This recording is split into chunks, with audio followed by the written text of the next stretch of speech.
삶을 다른 각도로 살아가는 방식이에요. 견디는 게 아니에요. 꽤 재밌다. 지루한 게 이제 지루한 게 아닌 게 된다. 이렇게 제가 자신 있게 말씀드릴 수 있습니다. 내 자신 안에서부터 몰입하는 경험들이 부족하기 때문에 이걸 지속해 나가는 힘이 없어요. 외부 평가에 의존해서 살아가는 사람이 사회적으로 더 성공할 것 같잖아요. 제가 봤을 때 전부 다 성공하는 사람들은 이 사람들이에요. 이 사람들은 외부 시선 신경 쓰다가 인생이 거기서 멈춰버려요. 남들이 규정 지어놓은 그 수준까지 도달한 다음에 그 다음에 어디로 가야 될지 몰라요. 계속적으로 내부 동기로 살아가는 사람은 쉽게 재설정이 가능하고 자기의 그릇을 스스로 넓혀 나갈 수 있는 사람이 됩니다. 안녕하십니까, 이승우 원장입니다. 우리가 계단 오르기를 하고 책 읽기를 하고 꾸준히 뭔가를 지속을 했을 때 질서가 생기고 그 질서 속에서 삶의 의미가 발생을 하고 내가 살아있구나, 내가 잘하고 있구나, 이런 자기 효용감, 그리고 삶을 주체적으로 살아가는 그런 느낌을 받게 되어 있습니다. 그런 느낌이 들 때 삶이 자동적으로 움직이기 시작하고 내가 원하는 것들이 자꾸 이루어지기 시작합니다. 생명력이 더 강해지는 방향으로 가는 거죠. 그런데 하나의 난관이 있습니다. 우리가 계단 오르기를 꾸준히 지속을 하는 데 있어서 처음에는 진입을 처음 했으니까 이것 봐라, 뭔가 재밌는데, 뭔가 좀 달라지는데 좋은 감각을 받고 여기 뭔가가 있어, 이걸 계속 해봐야지 하는 그런 마음이 듭니다. 그런데 계속 하다 보면 벽에 부딪히는 구간이 있어요. 맨날 하고 있는데 처음에는 좀 달라지는 것을 느꼈는데 이제 뭐 똑같은 것 같아. 맨날 하는데 발전이 없는 것 같아. 그리고 좀 지루한 것 같아. 그러면 또 스물스물 의문이 등장을 합니다. 내가 제대로 하고 있나? 이게 맞는 길인가? 계속 반복을 하면 거기서 무조건 질서가 발생을 합니다, 결국에는. 그런데 이 영역에 이르기까지 그 중간 과정이 만만치가 않아요. 질서가 발생하는 영역을 많은 사람들이 표현을 했는데 저한테 제일 와닿는 단어는 뭐냐면 칙센트미하이라는 사람이 쓴 몰입이라는 책이 있어요.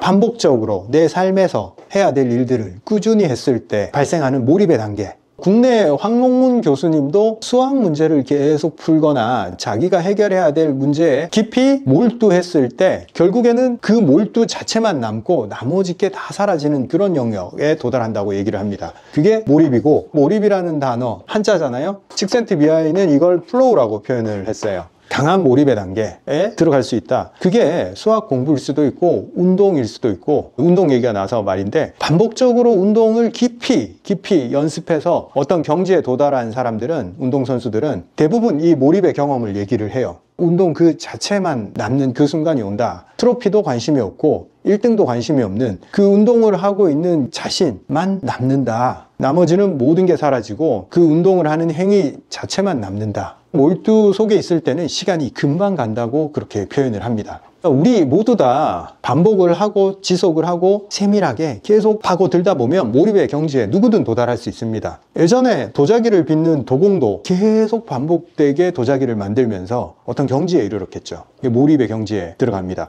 다도 차를 따르는 그 행위를 계속 반복을 해도 단순한 것 같지만 그 행위 자체가 몰입이 될 수가 있습니다. 그런 표현이 상당히 많아요. 일본에서도 있고 우리나라에서도 있고 중국에서도 있어요. 다도 하나만으로도 몰입의 경지에 도달할 수 있다. 근데 일반인들은 왜 몰입의 경지에 쉽게 들어가지 못할까? 삶에서 다들 한 번씩은 경험을 해봤을 거예요, 몰입. 이 행위 자체가 너무 즐겁고 좋다. 그런 느낌을 받은 적이 있을 거예요. 그런데 지속적으로 뛰어난 운동선수나 황롱문 교수님처럼 집중을 해서 하나의 문제에 깊이 파고들 수 있는 능력이 우리한테는 왜 없는 것처럼 느껴질까요? 대부분 어떤 구간을 쉽게 통과하지 못하기 때문에 그래요. 그게 뭐냐면 이 질서로 나아가기 위해서 반복을 해야 되는데 반복할 때 가장 큰 장벽이 지루함이에요. 지루함. 처음에는 좀 느낌이 있는 것 같다가 나중에 계속 반복을 하고 있을 때 이건 너무 단순한 것 같은데 도대체 이 단순한 행위에 무슨 의미가 있을까라고 자꾸 이탈하고 싶어지는 그 마음이 생깁니다. 저 역시도 제가 몰입을 했다라고 느끼는 순간들이 삶에서 여러 상황에서 발생하는데 독서에서 많이 느끼고 운동을 하는 과정에서 느끼고 계단 오르기에도 느끼고 삶의 곳곳에서 저는 몰입을 경험을 합니다. 운동을 할 때도 제가 카약을 할 때 꾸준히 하는 거라고는 2시간 동안 이것밖에 없어요. 이렇게 계속 똑같은 동작을 2시간 동안 합니다. 중간에 물 한 모금 먹고. 처음에는 모르는 동작을 배우니까 좀 재밌죠. 그리고 조금 향상되는 느낌을 받죠. 그런데 어느 순간부터 이게 별 발전이 없는 구간이 있어요. 그 발전이 없는 구간에서 다양한 감정이 올라오는 걸 알 수가 있습니다. 저 역시도 그랬고, 내가 더 나아질 수 있을까? 더 빨라질 수 있을까? 자세가 더 좋아질 수 있을까? 아니야, 이 정도만 해도 내가 일반인보다 훨씬 더 잘하고 있어. 이쯤에서 만족을 할까? 혹은 내가 선수가 될 것도 아닌데 더 자세를 개선시키고 속도가 더 빨라져서 나한테 무슨 의미가 있을까? 지루한 구간에서는 그런 목소리가 들려요. 이 구간이 사실 가장 큰 장벽이자 사실상 몰입으로 들어가는 문 같은 거예요. 이 구간에 대한 표현을 기가 막히게 한 분이 있어요. 조지 레너드가 쓴 마스터리라는 책이 있습니다. 이거 기가 막힌 책이에요. 방금 우리 직원들한테 제가 이 얘기를 하니까 하는 얘기가 이거 절판이 됐다는데 출판사에 한번 요청을 한번 해보겠습니다. 이거 다시 인쇄가 가능한지. 되게 좋은 책인데 사람들한테 알려지지 않은 책이에요. 아주 훌륭하고 이 지루함에 대한 본질을 정확하게 꿰뚫은 사람입니다. 저 역시도 이 구간을 통과하면서 느꼈던 그 부분을 이분이 글로 다 표현을 해놨어요. 일단 이 책을 못 구할 수도 있지만 제가 내용은 좀 말씀을 드릴게요. 조지 레너드라는 사람은 40 후반에 어쩌다가 합기도를 배우게 됐단 말이에요. 합기도를 배우다 보니까 어떤 수련을 하는 그런 데서 경험을 해보면 이런 게 있잖아요. 고수가 되면 고수가 될수록 가장 기초적인 동작을 계속 반복을 해요. 끊임없이 발차기를 계속 한다거나 1000번, 10,000번 계속 하는 거예요. 그러면서 발차기를 완성해 나간다. 마스터가 되기 위해서 행하는 거. 이 마스터리는 번역하면 숙달이에요. 숙달. 우리가 계속 반복을 해서 그 과정을 수행하는 데 있어서 너무 단순한 것 같은 발차기 하나에도 계속 하다 보면 그 속에 미세한 차이가 존재한다는 걸 느껴요.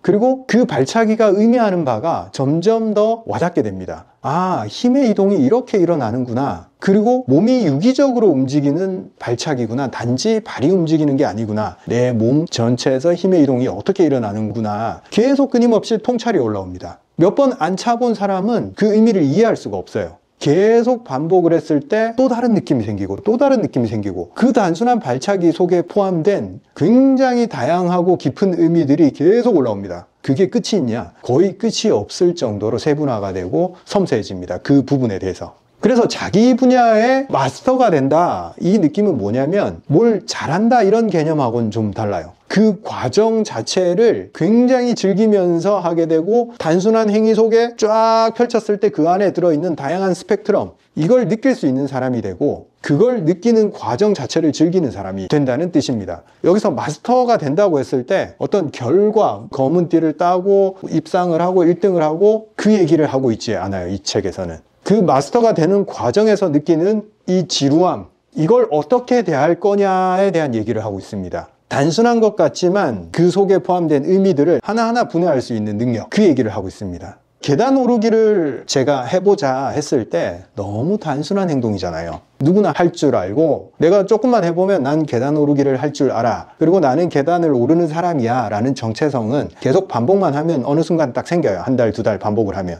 근데 그 다음에 어디로 갈 거냐? 이걸 지속시킬 수 있는 힘, 그리고 계단을 오르는 과정 중에 얼마나 세심하게 집중하고 그 차이점들을 구분해내면서 지루하지 않게 그 행간의 의미를 읽어낼 수 있고 어떤 경지, 소위 말하는 마스터의 경지에 도달할 수 있느냐. 이게 지루함을 이겨내는 본질입니다. 위대한 화가가 되기 위해서 우리가 갑자기 뭔가 독특한 생각을 했다고 위대한 화가가 되지 않아요. 사물을 관찰하면서 계속 스케치를 합니다.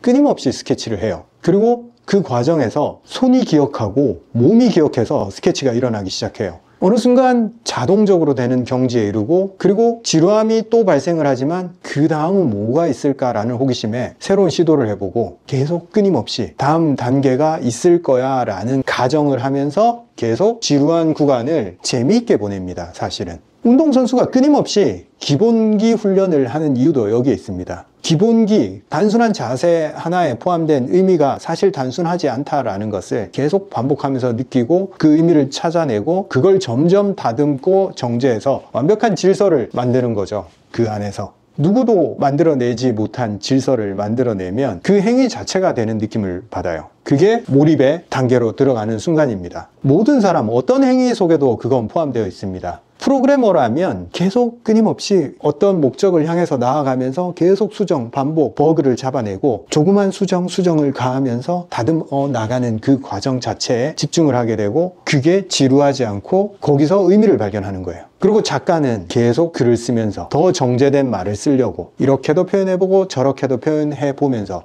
그 과정에서 딱 맞는 문장을 찾아내기도 하고, 누군가한테는 글쓰기가 엄청나게 지루한 작업일 수 있지만 그 문장 하나를 찾아내기 위해서 계속 반복하는 그 작가한테는 흙 속에서 보석을 찾아내는 것처럼 재밌는 작업이에요. 파다가 곡괭일질도 해보고 삽질도 해보고, 근데 뭐가 하나가 딱 먹혀. 아, 이게 내가 찾고자 했던 그 문장이야 라는 느낌이 와요. 그런 문장들이 계속 쏟아져 나올 때 전율을 일으키겠죠. 몰입의 단계이기 때문에. 그러면 좀 이상하죠. 누군가는 몰입의 단계까지 들어가고 이 지루함을, 삶을 더 앞으로 나아가게 하는 질서로까지 만들어낼 수 있고, 누군가는 이 지루함을 견디지 못해서 여기 기우 저기 기우 하다가 얕은 깊이에 밖에 도달하지 못하고 계속 옮겨다니고 계속 조그만 실패에 좌절하고 어떤 성취의 영역까지 들어가지 못합니다. 그리고 마음 역시도 불안정한 상태, 언제 나는 마스터의 경지까지 갈 수 있을까 하고 불안해하기만 하고 실질적으로 몰입의 단계 근처도 못 갑니다. 왜 이런 차이가 발생을 할까요? 사람이 그렇게 설계가 되어 있습니다. 사람이 즐거움을 느끼고 기분이 좋다 하는 것은 계속 새로운 자극이 들어왔을 때 그걸 느껴요. 맨날 똑같다, 반복이 된다 이렇게 느꼈을 때 사실 그걸 계속 해 나갔을 때 그 다음 단계로 갈 수 있는데, 그게 계속 반복이 되다 보면 자극이 없다고 느껴요. 더 이상 도파민이 나오지 않고 권태, 지루함, 회피가 발생을 하는 거죠. 사람들은 사실 그 도파민이 분비되는 것을 계속 쫓아가게 되어 있습니다. 왜? 그게 기분이 좋거든요. 기분이 업되고 흥분되고 짧게나마 몰입되는 그런 기분 좋음을 느껴요. 그래서 다들 어디를 찾아갑니까? SNS, 짧고 강력한 영상들, 흥분되는 거, 영상이나 자극적인 거, 음식, 이 자극에 노출되려고 하는 이유가 그게 짧게나마 기분 좋은 몰입의 경험을 아주 일시적으로 느끼게 해주기 때문에 그 보상이 있는 쪽으로 자꾸 움직이게 되어 있습니다. 근데 지루함은 보상이 없는 것처럼 느껴져서 이건 견뎌내지를 못해요. 그래서 우리가 선택할 때 계단을 오르지 않고 소파에 누워 있거나 거기서 아이스크림을 퍼먹고 있을 때 뭐예요? 그건 당장 나한테 보상을 준단 말이에요. 계단은 나한테 보상을 주질 않아. 오히려 지루함이라는 힘든 걸 주는 것 같아. 그래서 그것보다는 퍼질러 있었을 때, 아, 편안하구나, 달달하구나. 그리고 거기다가 이제 넷플릭스까지 켜서 좀 자극적인 영화 한 편 딱 보면, 아, 재밌네. 그러면서 영화를 보면서 어디에 몰입해? 달달한 아이스크림에 몰입하고 자극을 주는 그 영화에 몰입을 하잖아요. 외부 자극에 의해서 몰입을 한다는 거예요. 내 자신 안에서부터 몰입하는 경험들이 부족하기 때문에 이걸 지속해 나가는 힘이 없어요. 자, 그러면 제 말에 힌트가 있죠. 이걸 지속해 나가기 위해서는 외부 보상에 의존을 하지 않아야 됩니다. 누가 칭찬해줘서, 누가 알아봐줘서, 유명해져서, 대단한 사람이라고 얘기를 해줘서 하는 게 아니잖아. 우리가 계단 오르기를 하는 그런 행동들은. 그 행동의 보상이 외부에 있지 않아요, 절대. 여러분들이 뭐 때문에 어떤 행동을 하는지 곰곰이 살펴보세요. 외부 보상 없이 어떤 행동을 지속할 때 그 지속성이 오래 갔는지 안 갔는지. 습관적으로 외부의 보상이 없으면 이 뇌는 도파민의 자극을 잘 받지를 못해서 자꾸 멈춰요. 누가 잘한다 해줘야지 하고, 돈이 생겨야지 하고, 대부분 그런 즉각적인 보상 체계에 따라서 행동하게 되어 있습니다. 우리가 진짜 삶의 질서를 만들기 위해서는 외부 보상에 의존해서 이 질서를 만들어낼 수가 없습니다. 내부 보상 체계가 작동을 해야 됩니다. 스스로 느끼는 효용감. 외부에서 어떤 칭찬이나 외부의 보상 체계 없이 이 지루한 영역을 계속 지속해서 그 다음 구간으로 나아갈 수 있는 사람들, 지루함을 견뎌내고 몰입의 경지, 마스터의 경지까지 도달할 수 있는 사람은 동기가 외부에 있지 않아요. 내부에 존재하는 그걸 믿으면서 끝까지 밀고 나갈 수 있는 사람입니다.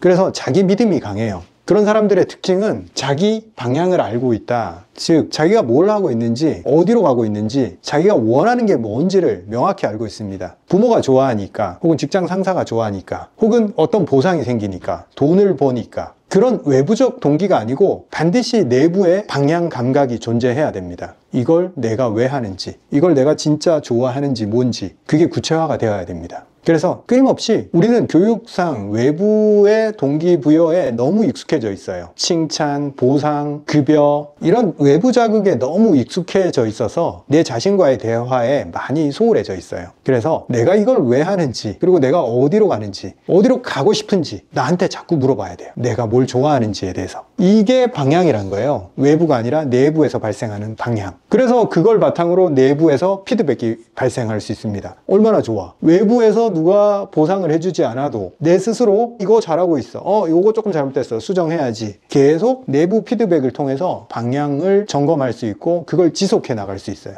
이게 연습이 된 사람들은 외부 세상이 나를 조종하는 것을 컨트롤할 수가 있어요. 외부의 기대에 의존하지 않기 때문에 어떤 의도를 가지고 나한테 접근해 오거나 어떤 피드백을 줄 때 그것보다는 내 내부의 피드백이 더 중요하다라는 사실을 계속 인지할 수가 있습니다. 그리고 지루함을 이겨내는 데 있어서 가장 중요한 이 반복이 의미하는 바가 지루함이 아니라는 사실을 자각을 하게 됩니다. 반복만이 나를 단단하게 만들고 나의 질서를 만들 수 있는 유일한 길이구나. 그 반복의 감각이 뭔지를 느끼고 거기에 존재하는 의미, 이걸 지속해 나갔을 때 내 삶에 의미가 주어지는구나. 저번에도 말씀드렸죠. 인간이 존재하는 의미는 생각보다 없어요. 우리는 존재를 만들어내는 존재입니다. 뭘로? 우리가 반복하는 것으로. 반복을 하다 보면 의미가 생겨요. 학생들이 공부를 할 때 네가 공부해야 되는 의미가 뭐야부터 가리키면 좋을 것 같지만 그건 그 친구가 가진 의미가 아니에요. 우리가 주입하는 의미예요. 그 친구가 공부를 하면서 의미가 언제 생기냐면 그 공부를 처음에는 하기 싫고 왜 하는지도 잘 모르겠지만 계속 반복하다 보면 몇 가지 좀 특이한 것들이 막 생겨. 의외로 재밌네. 그리고 이걸 계속 해 나갔을 때 이게 어떤 쓰임이 있겠다. 그런 의미가 자꾸 발생을 해요. 하다 보면.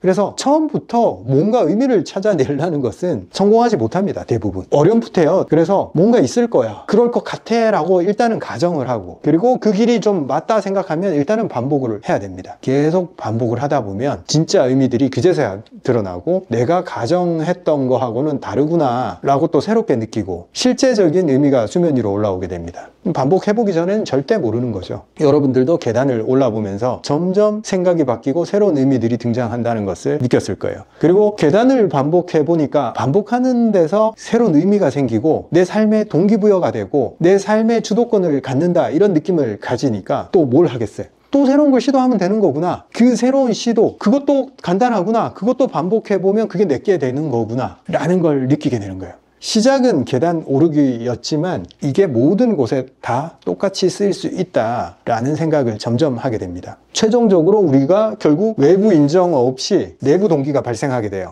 이 세상 살아가기가 편해집니다. 누구한테 칭찬을 구걸하지 않아도 되고 누구의 말에 흔들리지도 않을 수가 있어요. 무소의 뿔처럼 혼자 가라. 공지영 소설. 그런 경지에 들어갑니다. 나 혼자 가도 내 스스로 의미를 만들어낼 수 있는 존재가 되는 거예요. 사회적 기준, 사람들의 평가 그런 게 사실상 별로 중요하지 않았구나. 외부 평가에 의존해서 살아가는 사람이 사회적으로 더 성공할 것 같잖아요. 제가 봤을 때 전부 다 성공하는 사람들은 이 사람들이에요.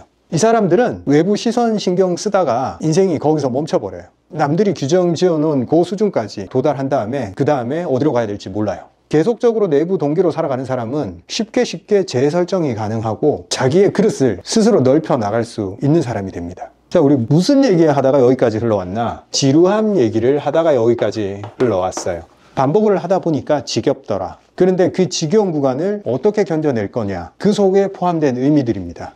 그 지루함을 넘어섰을 때 우리가 소위 말하는 몰입, 마스터, 보통 사람들이 경험하지 못했던 그 경지에 올라서게 됩니다. 이게 제가 마스터 얘기를 하니까 요즘 세상에 무술의 고수가 돼서 뭐하게 이런 식으로 받아들일 수 있는데 그게 아니고 어떤 분야에서든 이건 다 적용됩니다. 음악을 하건 운동을 하건 경영을 하건 최고 경지에 이른 사람들은 다 마스터예요. 그 분야의 미세한 부분들을 캐치하고 의미를 파악을 하고 통제할 수 있고 자기 주도권을 가진 사람입니다. 그 사람들은 알아요. 다른 사람들은 힘겨워하지만 자기한테는 그게 너무 쉬운 일이라는 거. 숨 쉬는 것만큼 쉬워진 경지에 올랐다는 것을 알게 됩니다. 사람들은 마스터의 경지에 오른 사람들을 부러워할 뿐 본인은 절대 이걸 견딜 생각이 없어요. 견딘다 말을 아까도 얘기했지만 삶을 다른 각도로 살아가는 방식이에요. 견디는 게 아니에요. 꽤 재밌다. 지루한 게 이제 지루한 게 아닌 게 된다. 이렇게 제가 자신 있게 말씀드릴 수 있습니다. 오늘 주제는 지루함 속에 포함된 가치에 대해서 제가 말씀을 드렸어요. 여러분들도 지루한 구간을 만났을 때 좋은 거 만났다 이렇게 생각하면서 거기서 한번 계속 파봐야 됩니다. 그러면 많은 걸 줘요, 세상이. 자, 그럼 오늘의 드릴입니다. 여러분들이 반복해서 무언가를 하고 있을 때, 그리고 어딘가로 나아가기 위해서 방향을 설정하고 계속 반복을 하고 있을 때 분명 지루함을 느끼는 그 구간이 있을 거예요. 지루하다라고 느꼈을 때 그 순간을 포착을 하고 그 지루함 속에 본인이 반복을 하면서 발견할 수 있는 의미 발견하기, 요걸 한번 연습해 보자고요. 삶 전체가 지루하다 느끼는 분들도 계실 거예요. 삶이 무의미하다, 지루하다, 어제 오늘 내일 다 똑같은 것 같다, 반복되는 것 같은 그 삶 속에서 우리는 발굴해내는 겁니다. 원래 의미 존재하지 않아요. 본인이 한번 발굴해 봐야 돼요. 그 속에서 어떤 의미가 존재하는지. 이게 오늘의 드릴입니다. 반복 속에서 의미 찾아내기, 계단 오르기에서 발견한 의미들, 이런 것들을 한번 같이 공유해 보자고요. 댓글로. 제가 영상을 올리고 댓글에 일일이 답은 못 달아드리지만 댓글들을 쭉 읽어보면서 사람들이 이렇게 받아들이고 있구나, 그리고 삶에서 조그만 질서들을 만들고 해야 될 일들을 반복해 나가고 있구나 하면서 정말 뿌듯함을 느낍니다. 참으로 긍정적이에요. 댓글이 예전이랑 많이 달라졌습니다. 자기 비하의 말이라든지 이런 걸 빼고도 긍정적인 단어로만 문장을 쓸 수 있게 되고, 이런 변화가 보여요. 제 눈에는. 얼마나 좋습니까? 무의식적으로 그런 말투, 그런 생각들이 계속 불쑥불쑥 올라온단 말이에요. 그래서 우리는 부정적인 말들을 의식적으로 안 하려고 노력을 하고, 그걸 어떻게 긍정적인 단어로 변환을 시킬까, 그렇게 했을 때 본인의 사고방식이 변한다는 것을 느낄 거예요.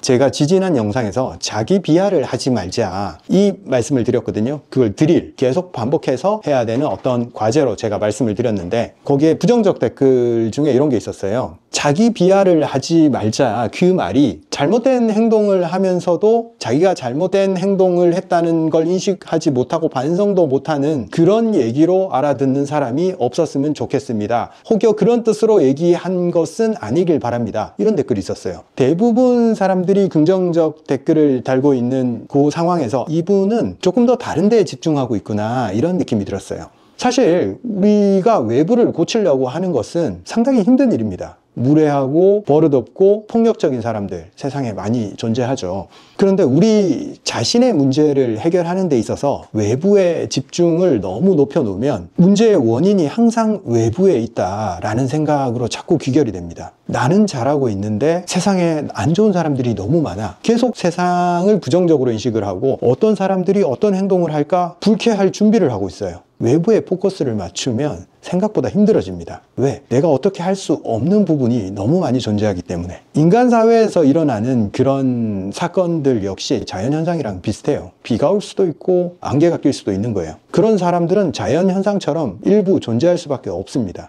그런데 그것에 의해서 내가 계속 불쾌해지고 그런 사람들을 바꾸고 싶고 눈앞에 안 보였으면 좋겠고 이렇게 계속 집중하면 내면의 평화를 얻을 수가 없어요. 고사에도 이런 말이 있잖아요. 수신제가 치국평천하. 순서는 항상 나로부터 비롯돼야 돼요. 이게 가장 쉬우면서 어려워요. 어려우니까 우리는 우리 자신을 들여다보고 우리 자신을 정렬시키려고 노력을 하는 겁니다. 그런데 자기 자신의 내면을 들여다보지 않고 외부 핑계를 대는 순간 무엇을 하고 있냐면 나 자신을 들여다보는 게 너무 두렵고 그걸 바꾸는 것조차 너무 힘들기 때문에 용기가 없는 거예요. 나 자신을 그대로 바라볼 수 있는 용기가. 그래서 항상 쉬운 방법을 택하는 거예요. 나는 잘했는데 네가 잘못했어. 나는 잘했는데 세상이 불공평해. 이런 식으로 원인을 자꾸 외부에서 찾는 방식을 취하게 됩니다. 우리 세상은 부정적 면이 많아요, 사실. 그렇지만 긍정적인 면도 그 이상으로 더 많아요. 어떻게 해석하느냐에 따라서 꽤 많은 차이를 보입니다. 해석의 주체인 나 자신이 어떤 스탠스를 취하느냐에 따라서 문제 해결 방식도 달라지고 세상이 나를 대하는 방식도 달라집니다. 내가 바뀌었는데 세상이 바뀌더라, 이거죠. 내가 세상을 공격적으로 대하고 적대시하는데 세상이 나한테 온화하게 대할 리가 절대 없습니다. 나 자신부터 긍정적 사고방식을 하는 연습을 하고 세상의 긍정적인 면을 바라보는 연습을 하고 그리고 문득문득 등장하는 나 자신 속에 있는 부정적인 면 그리고 세상의 부정적인 면들 그런 것들을 처리해 나가는 방식들을 쌓아 나간다면 내가 사는 세상 그 자체가 긍정적으로 변할 수밖에 없습니다. 저는 기본적으로 저 내부를 바라보는 사람이고 내부에서 답을 찾으려고 노력하는 편입니다. 왜냐? 외부에서 답을 찾았을 때 그게 쉽지 않았고 훨씬 더 답을 내주지 않았기 때문에 가장 쉬운 혹은 가장 어려운 나 자신을 바꿨을 때 세상이 나한테 늘 답을 보여줬어요. 자, 왜 저는 이런 생각을 가지고 살아가게 됐을까요? 저는 굉장히 불리한 환경에서 태어났어요. 굉장히 가난하고 신체적 능력도 어릴 때부터 굉장히 떨어졌어요. 운동을 굉장히 못했어요. 우리 때 학교 다닐 때 반에 한 50명씩 이렇게 있었잖아요. 저는 80년대 초에 학교를 다녔기 때문에 한 반에 항상 50명씩 있었단 말이에요. 그 50명 중에 초등학교 때 제가 체중이 항상 제일 적게 나갔어요. 집이 가난해. 그리고 신체적 능력 떨어져. 그리고 뭐가 내세울 게 없단 말이에요. 그런 상황에서 별로 좋은 평가들이 안 와요. 외부의 평가는. 너 밥 좀 많이 먹어. 좀 건강해져야 돼. 항상 걱정과 불안의 시선으로 저를 봤어요.